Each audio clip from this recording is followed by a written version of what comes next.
Continuamos hoy con la doctrina de nuestra gran salvación, o sea, el tema de nuestra gran salvación, que de una manera singular hoy celebramos también a través de la Santa Cena. Pero este día retomamos la doctrina de la regeneración o el nuevo nacimiento que comenzamos el domingo anterior. Y el pasaje más definitivo sobre el nuevo nacimiento o regeneración se encuentra justamente en el pasaje que leímos en nuestra lectura devocional, la conversación de Jesús con Nicodemo, que estaremos examinando en unos minutos de manera más detallada. Y aquí el Señor Jesús 2 veces le habla a Nicodemo acerca de la necesidad de nacer de nuevo para entrar en el reino de Dios.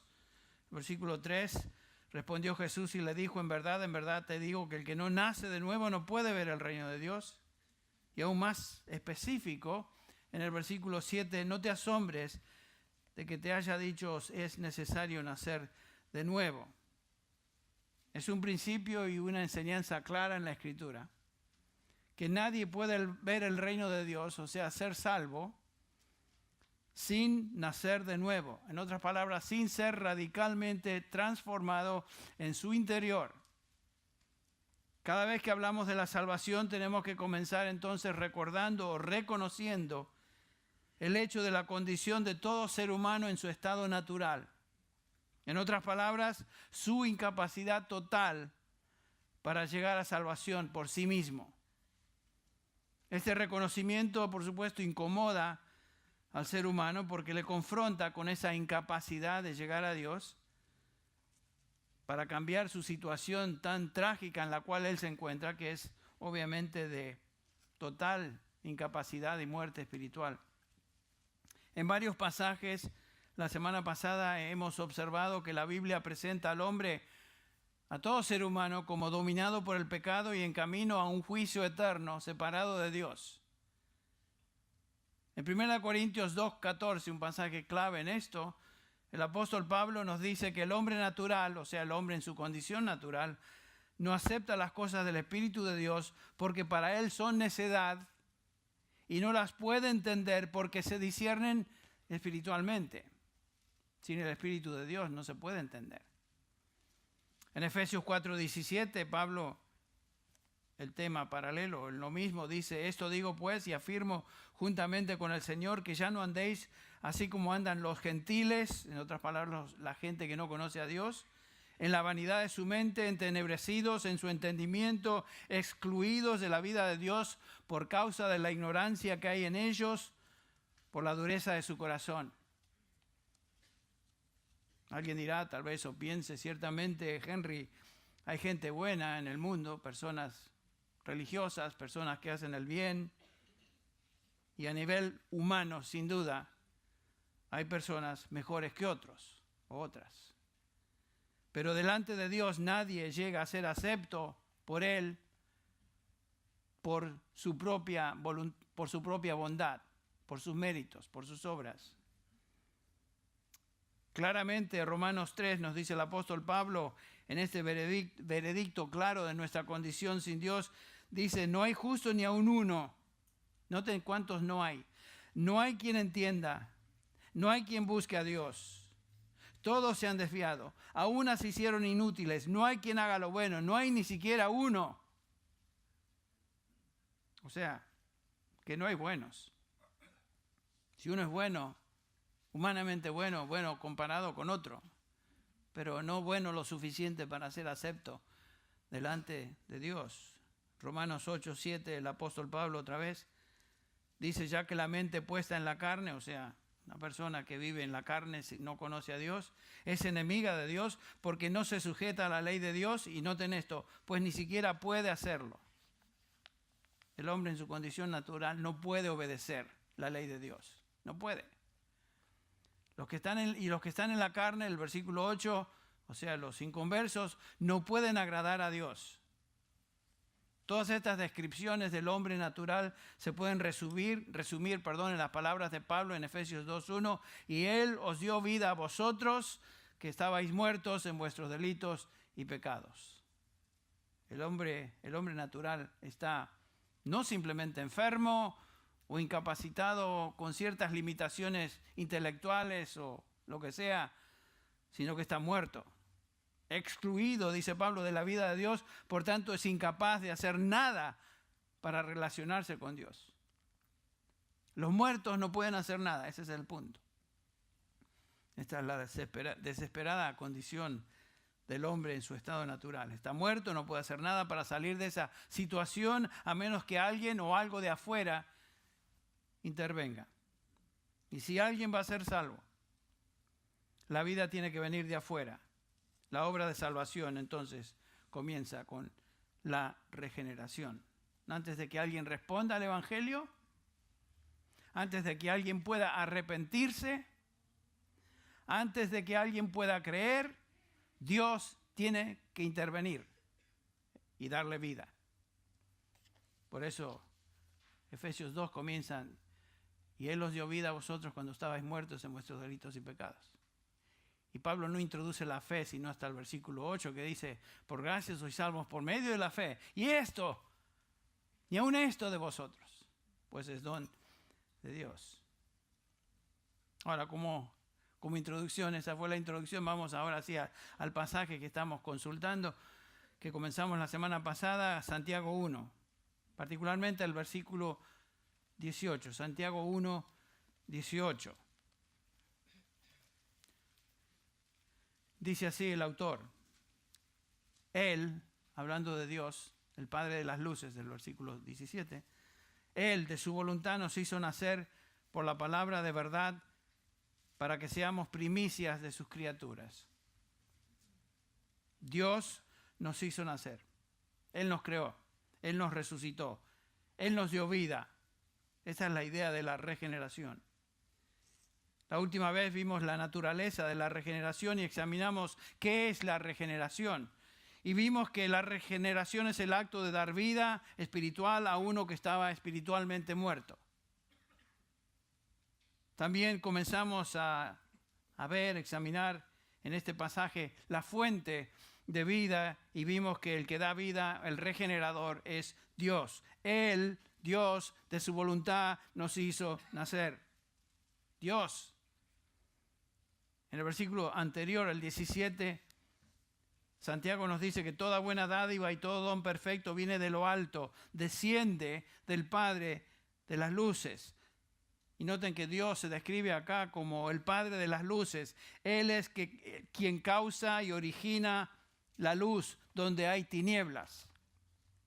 Y Pablo utiliza esta misma analogía para describir el milagro de la salvación en 2 Corintios 4, pues Dios, versículo 6, pues Dios que dijo que de las tinieblas resplandecerá la luz, Él es el que ha resplandecido en nuestros corazones para iluminación del conocimiento de la gloria de Dios en la faz de Cristo. La luz, la vida, son conceptos paralelos en el Nuevo Testamento en referencia a vida espiritual.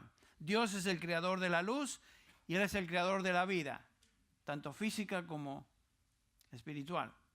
El andar en la luz es equivalente a andar en vida espiritual o tener vida espiritual. El andar en tinieblas es equivalente a estar espiritualmente muerto. En Juan 3:19 el Señor Jesús dice, y esta es la condenación, que la luz vino al mundo y los hombres amaron más las tinieblas que la luz. Es la luz y la vida de Dios que nos capacita para ver, entender, arrepentirnos y creer. Dios dice en Colosenses 1:13, un pasaje que conocemos muy bien, Dios es quien nos libró del dominio de las tinieblas y nos trasladó al reino de su amado Hijo, el reino de la luz. El reino de la luz. Entonces, el dar vida es dar luz y esa sola y exclusiva obra de Dios. De Dios. En ningún lugar, en ningún momento observamos en la Escritura que el hombre participa de alguna manera en su nacimiento espiritual. Nada que ver. Ahora sí vamos a Juan 3. donde vamos a ver por unos minutos la ilustración más perfecta de lo que significa el nuevo nacimiento, la regeneración. Es el pasaje que leímos hace un rato. Este es el texto definitivo sobre la regeneración en el Nuevo Testamento. Y tenemos aquí el relato donde Nicodemo, uno de los líderes religiosos de Israel, fariseo, viene a Jesús de noche. Y dice el versículo 1, había un hombre de los fariseos llamado Nicodemo, prominente entre los judíos. No era cualquier individuo. Era uno de los sobresalientes, religioso, fariseo. Este vino a Jesús de noche y le dijo, Rabí, sabemos que has venido de Dios como maestro, porque nadie puede hacer las señales que tú haces si Dios no está con él. Uno de los fariseos, un prominente entre ellos, viene a Jesús de noche para no ser visto posiblemente por sus colegas. Un hombre sumamente religioso, un hombre honesto, quien reconoce que Jesús es más que un simple maestro, un simple rabino. Jesús venía de Dios y la razón es porque podía hacer las señales que él hacía. Pero noten que el reconocer a Jesucristo por un gran hombre, una persona que hace milagros, aunque viene de Dios, no es suficiente para ser salvo. Y el versículo 2, tenemos la presentación aquí. Nicodemo tenía un problema. Tenía un problema que pensó que Jesús podía resolver. Nicodemo sabía en lo más profundo de su ser, de su corazón, que él no estaba en el reino de Dios. A pesar de su posición de líder espiritual en Israel, maestro de Israel, religioso, devoto, él sabía que no pertenecía al reino de Dios. Nicodemo necesitaba más que religión. Lo que Nicodemo necesitaba, y todo ser humano necesita, tú y yo necesitamos, es vida. Vida. Nicodemo no tenía vida. Tenía vida física, por supuesto. Respiraba, pensaba, sentía, actuaba.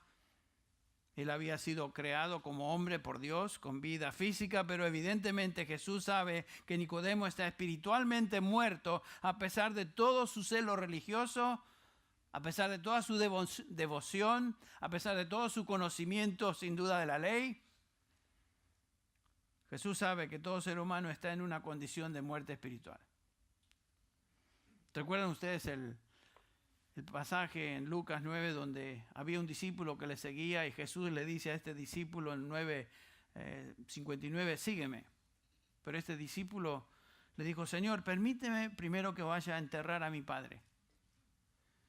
Mas él le dijo, deja que los muertos entierren a sus muertos. Pero tú ve y anuncia por todas partes el reino de Dios. ¿Qué quiso decir el Señor con eso? Deja que los muertos entierren a sus muertos. Lo que dice Jesús es, deja que los que están espiritualmente muertos entierren a los que han muerto físicamente. Eso es lo que está diciendo. Jesús sabía que toda la humanidad está muerta en delitos y pecados. Nicodemo era un muerto espiritual, aunque físicamente vivo. Y Nicodemo viene a Jesús con una pregunta, ¿cómo puedo entrar en el reino de los cielos? Por supuesto no la hace. Eso no es lo que dice, sino que, Señor, vemos que eres de Dios por todo lo que tus milagros. Lo sabemos que Jesús sabe de su pregunta porque Jesús conoce los pensamientos de todo ser humano. En el mismo libro de Juan, en el capítulo 2, leemos que el Señor Jesús, en el versículo 24, Jesús por su parte no se confiaba a ellos porque conocía a todos. Y no tenía necesidad de que nadie le diera testimonio del hombre, pues él sabía lo que había en el hombre. En otras palabras, Jesús conoce el corazón, conoce tus pensamientos, mis inquietudes, conoce todo.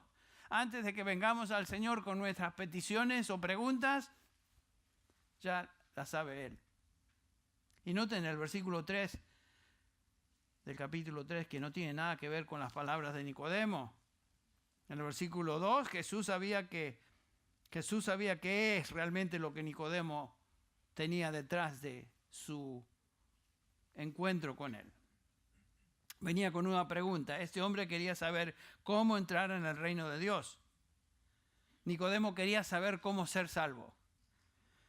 Y Jesús le dice que nadie puede entrar en el reino de Dios a menos que esa persona, nazca de nuevo. Nadie. Nicodemo, a pesar de su conocimiento religioso, no tenía ninguna idea de cómo podía entrar en el reino de los cielos, en el reino de Dios. Él era ignorante de algo tan fundamental. Noten el versículo 10, ¿eres tú maestro de Israel y no sabes esto? Toda su religión, todo su conocimiento de la ley no era suficiente. Y Jesús le dice, tú debes nacer de nuevo si quieres entrar en el reino de Dios. Las palabras esas, de nuevo, es la traducción de la palabra griega anothen, que quiere decir de arriba, de lo alto. Nacer de lo alto, que entre paréntesis es la misma expresión que encontramos en Santiago 1:17, cuando dice, toda buena dádiva, todo don perfecto viene de lo alto, viene de Dios, desciende del Padre de las luces. Esta expresión, nacer de nuevo, es paralela a nacer del Espíritu, porque en el versículo 6 dice Jesús, lo que es nacido de la carne, carne es, y lo que es nacido del Espíritu, Espíritu es.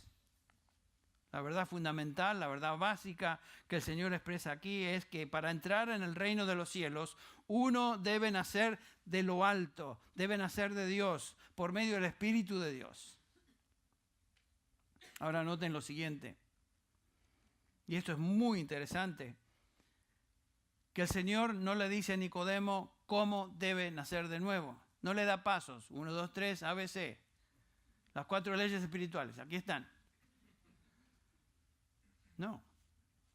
Nicodemo se da cuenta que nadie puede hacer nada para contribuir a conocer a Dios, porque él mismo dice, cuando Jesús le dice debes nacer de nuevo, Nicodemo reacciona, ¿cómo puede un hombre nacer siendo ya viejo? ¿Acaso puede entrar por segunda vez en el vientre de su madre y nacer de nuevo? Creo que Nicodemo entiende la analogía de Jesús y la imposibilidad de que un hombre pueda nacer de nuevo.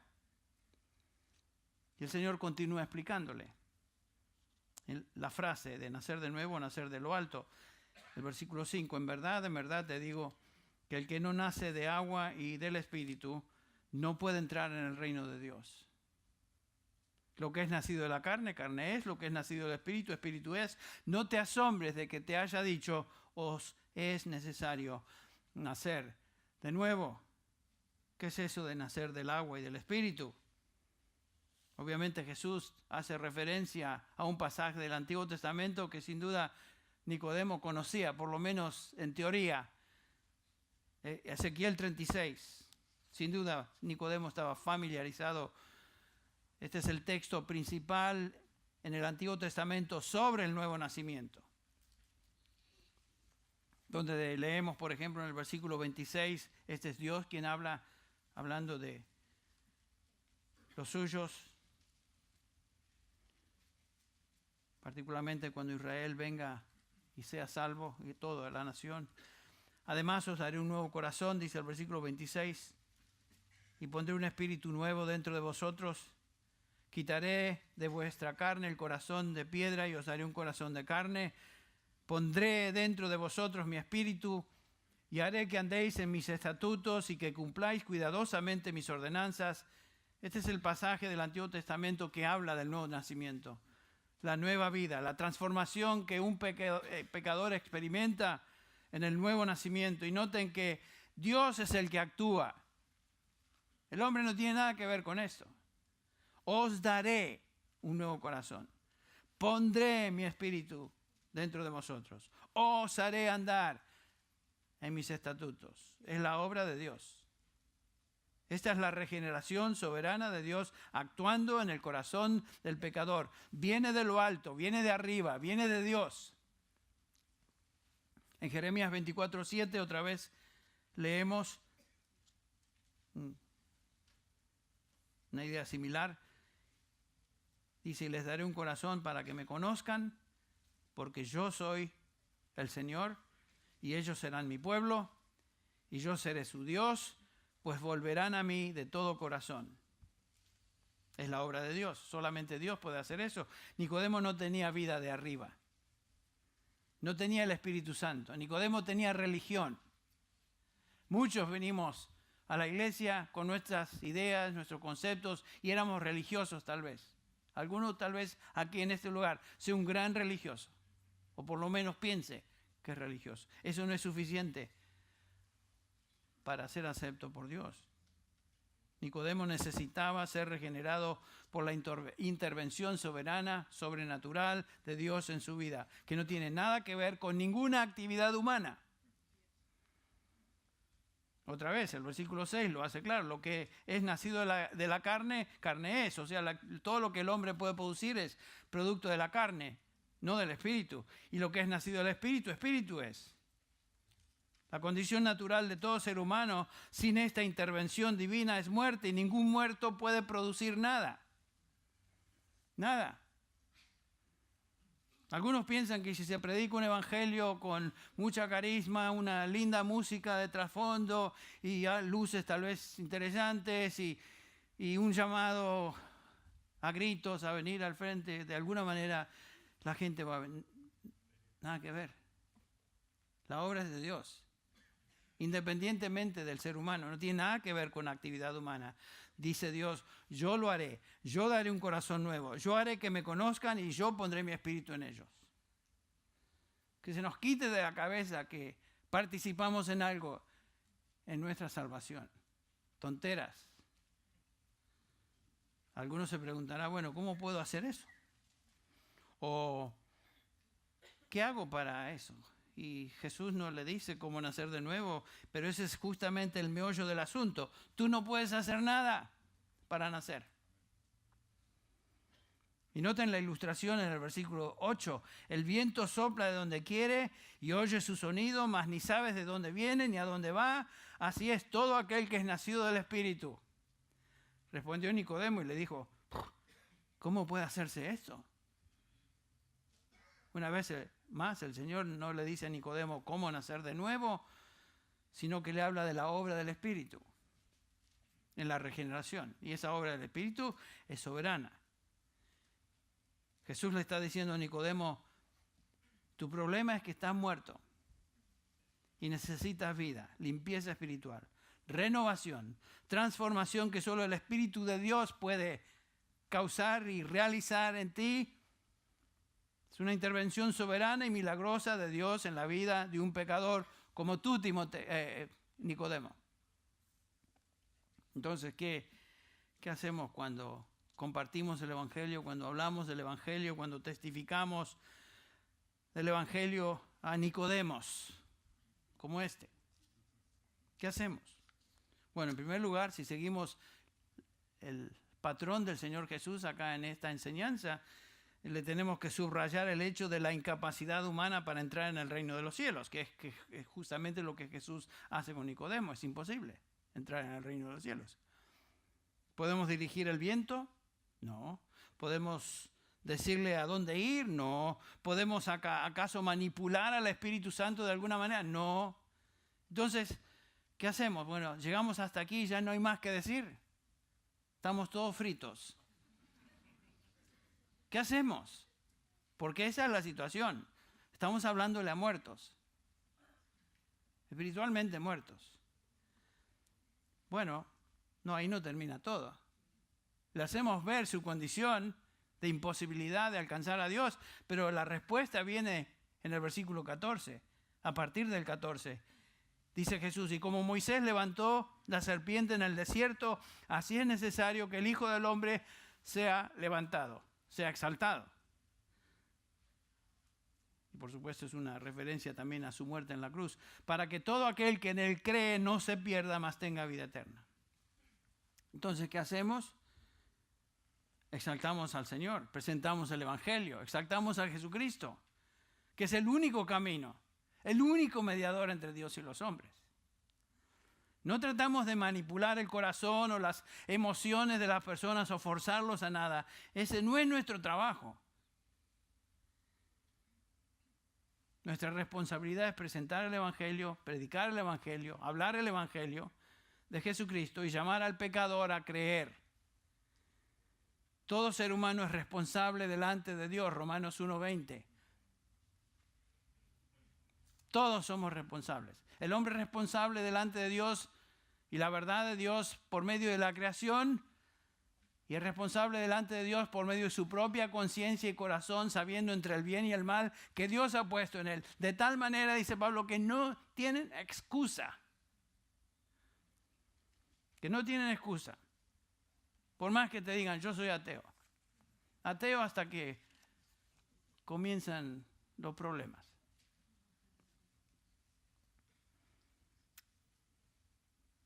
Vimos ya en el capítulo 1 de Juan que aún el creer es en respuesta a la obra de Dios en el corazón. Dios tiene que obrar.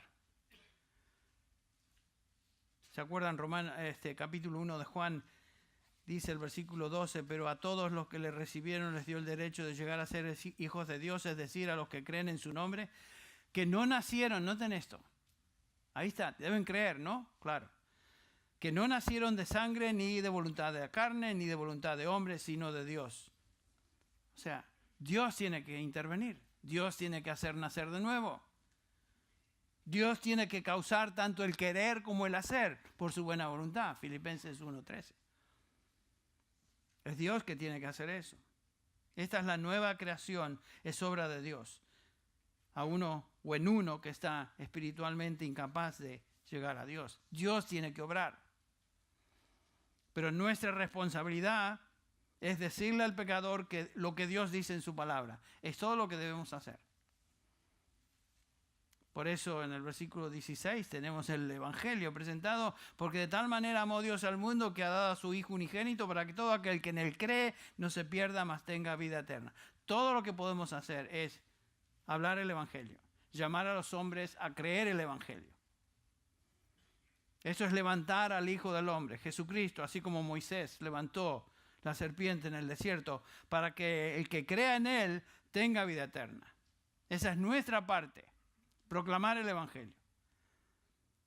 Y el Espíritu de Dios, quien transforma al pecador, hará la obra de transformación, de regeneración. Pero la responsabilidad es proclamar, compartir, hablar. Veníamos de regreso en el viaje después del sepelio de mi suegro, con mi hijo, sentados en el avión, 3 asientos, yo en el pasillo, él en el medio, menos mal que tomó el medio, y una señora joven en la ventanilla, egipcia y musulmana. Empezaron a hablar Stevie y esta señora y establecieron una conversación, duró 2 horas la conversación, casi sin parar. Y obviamente Stevie, reconociendo que era musulmana, había leído un libro sobre el Corán y estaba bastante empapado. Y esta señora, bueno, y Stevie le hablaba de su conocimiento, la palabra de Dios y del todo lo que es el Antiguo Testamento, el Nuevo Testamento y la persona del Señor Jesucristo y la necesidad de creer en Jesucristo. Y ella dice, bueno, es muy parecido a Mohamed. No, nada que ver. Jesucristo para ellos es un profeta y le explicó Stevie a ella lo que ellos entendían, quién era Jesús, y ella reconoció, sí, tienen razón. Pero el punto es que les hago la historia corta. Van llegando al final de la conversación y la mujer dice, no, le hace la pregunta a Stevie, me acuerdo, ¿pero por qué eres tú así, tan distinto? Y Stevie dice, por Jesucristo. Él es quien cambió mi vida. Jesucristo es la palabra de Dios. Él está revelado en el Nuevo Testamento. Y finalmente dice la musulmana, bueno, ¿y ahora qué hago? ¿Por dónde empiezo?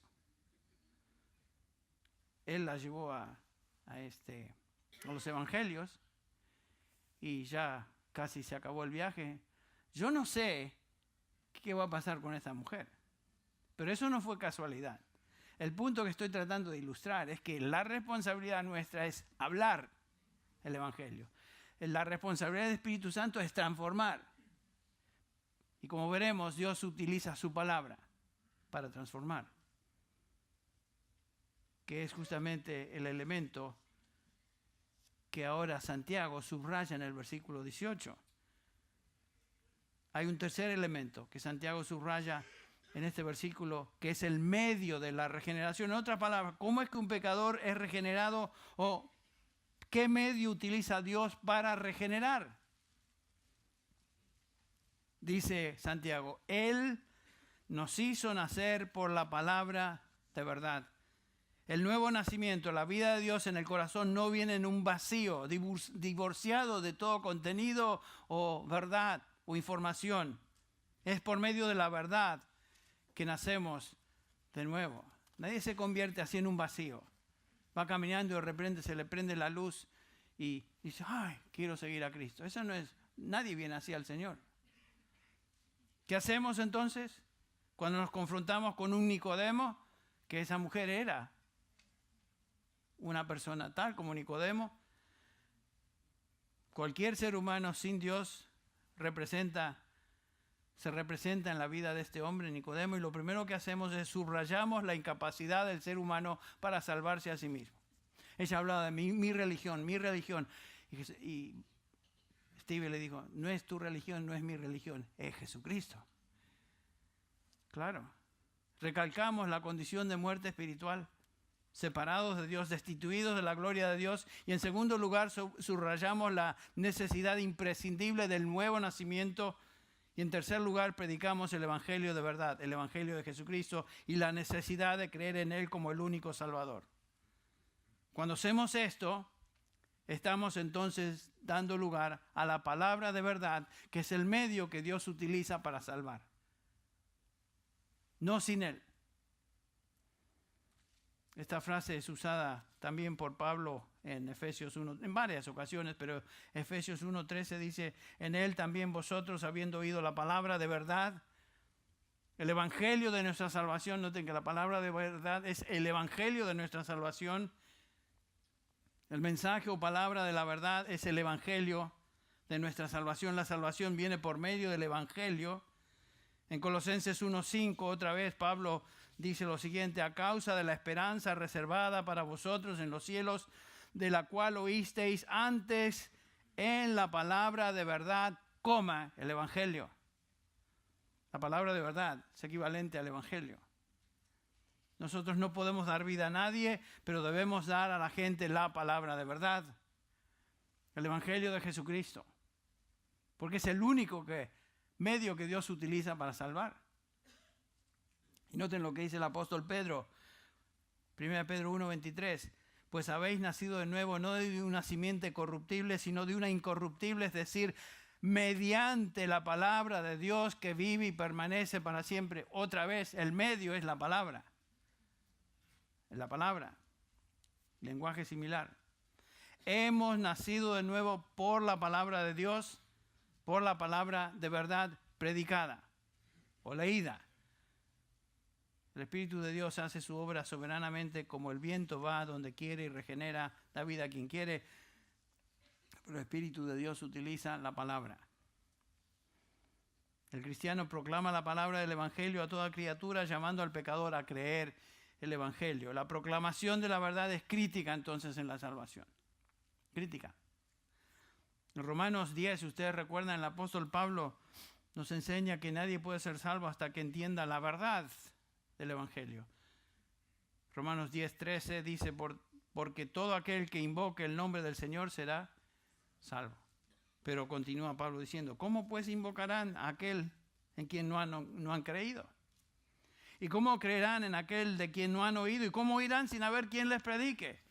¿Cómo es que esta egipcia iba a conocer el Evangelio si no había alguien que le hable? ¿Y cómo predicarán si no son enviados? Tal como está escrito, cuán hermosos son los pies de los que anuncian el Evangelio del bien. Y el versículo 17 claramente dice, así que la fe viene por el oír, y el oír por la palabra de Cristo, la palabra de Dios. El Espíritu hace su obra de salvación, el Espíritu regenera, pero nunca aparte de la verdad del Evangelio. Nunca aparte. Por esta razón, predicamos, enseñamos el Evangelio, proclamamos el Evangelio. Es triste ver cuánto menoscabo hoy existe aún en el mundo evangélico de la palabra de Dios, de predicar con precisión lo que Dios dice en su palabra. Teologías aberrantes, el Evangelio light, gente que no pone peso en la precisión de enseñar y trazar la palabra bien. Las experiencias personales, Dios me dijo, como si Dios se comunicara fuera de la Escritura y nos hable a mí personalmente. El libro que escribí es ¿y tú qué crees? A algunos les tengo ganas de decirle ¿y tú quién te crees? Algunos dicen que Dios no es muy claro en la palabra, por lo tanto, ¿para qué hacerlo tan preciso? Pero decir que Dios no es claro en su palabra es acusarle de haber sido inepto en la comunicación del Evangelio. El problema de los que niegan la verdad o dicen que la Biblia no puede entenderse con certidumbre es lo que el Señor dice en Juan 3:19. Esta es la condenación, que la luz vino al mundo y los hombres amaron más las tinieblas que la luz porque sus obras eran malas. Ese es el problema. La palabra de Dios es verdad y es el único medio de salvación y edificación. Jesús dijo, santifícalos en tu palabra es verdad. Por eso el salmista nos dice, lámpara es a mis pies, tu palabra y lumbrera a mi camino. ¿Cómo es que somos regenerados? ¿Cómo es que cualquier persona es regenerada? Por medio de la palabra del Evangelio. Entonces, cuando confrontamos a gente como Nicodemo, los confrontamos con su condición de muerte espiritual, los confrontamos y le hablamos de su necesidad de nacer de lo alto, nacer de Dios, del Espíritu, y les presentamos el Evangelio de Jesucristo en la palabra. Y en cuarto lugar, y dejamos el resultado en las manos del Señor, por supuesto. En cuarto lugar, aquí vemos el propósito por el que Dios regenera, el versículo 18 a través de Santiago 1, la parte final del versículo. Dice, Él nos hizo nacer por la palabra de verdad para que fuéramos las primicias de sus criaturas. Y este es el propósito de la regeneración, para que nosotros seamos las primicias de sus criaturas. Ustedes recuerdan que en el Antiguo Testamento las primicias eran una referencia a lo mejor y de todas las cosechas. Eso eran las primicias y se entregaba a Dios. Lo primero y lo mejor de la cosecha era una ofrenda a Dios.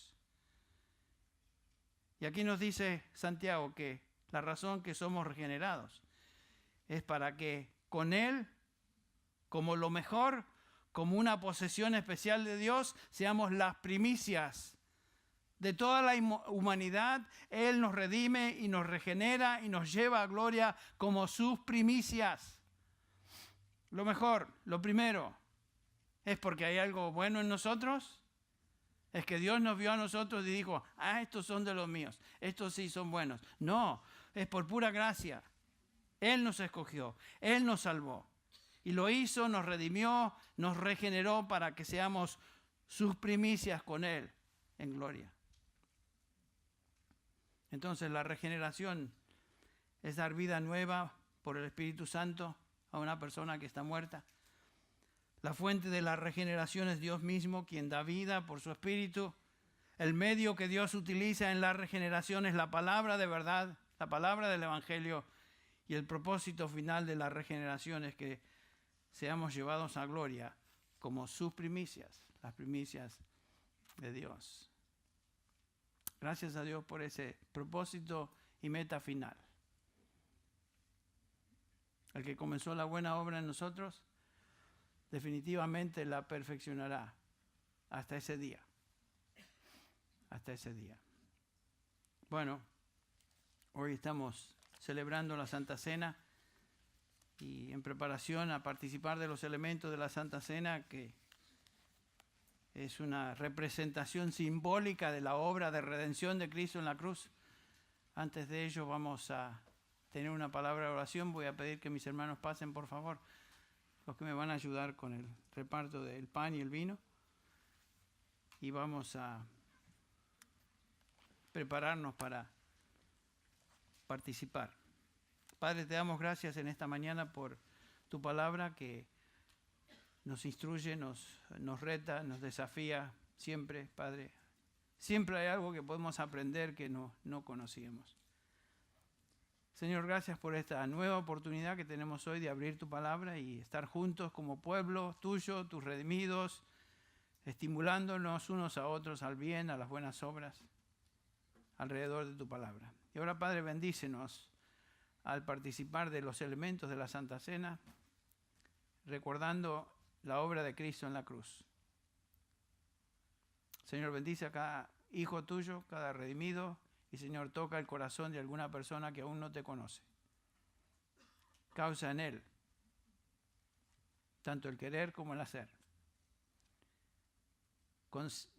Concede arrepentimiento y fe por medio de tu Espíritu, en el nombre de Jesús.